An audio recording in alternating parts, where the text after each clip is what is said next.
गूळ घालून तयार केलेली पुरणाची पोळी ही खायलाही स्वादिष्ट लागते आणि ती जास्त पौष्टिक असते. पण बऱ्याच वेळा काय होतं, आपलं गूळ घातलेलं पुरण हे पातळसर होतं. पण तसं होऊ नये म्हणून काय करायचं, तर हरभऱ्याची डाळ आपण एकदम प्रमाणात शिजवून घ्यायची. एकदम जास्त डाळ शिजू द्यायची नाही. आणि आता शिजलेली डाळ पूर्ण पाणी नितळेपर्यंत एका चाळणीमध्ये काढून ठेवायची. तोपर्यंत आता इथे मी छान असं पुरणपोळीचं पीठही मळून घेतलं आहे आणि आता त्याला भरपूर असं तेल टाकून भिजवण्यासाठी झाकून ठेवलं. तोपर्यंत सगळी डाळीमधलं पाणी आता नितळलेलं आहे. आता ही डाळ एका कढईमध्ये घालायची.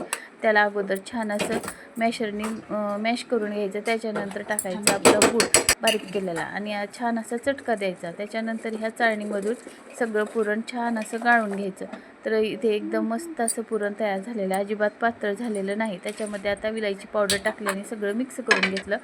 आता इथे तोपर्यंत आपलं पीठ ही छान भिजलेलं आहे. तर एक छोटासा पिठाचा गोळा घेऊन त्याच्यामध्ये मस्त असं पुरण घातलं आणि मस्त पुरणाच्या पोळ्या तयार केल्या. तर ह्यावर्षी पोळीसाठी गूळ घालूनच मस्त अशा पोळ्या मी तयार केल्या होत्या. तर तुम्ही कशा पद्धतीने पोळ्या तयार करता ते सांगा आणि आजचा पुरणपोळीचा हा व्हिडिओ आवडला असेल तर लाईक सबस्क्राईब करा.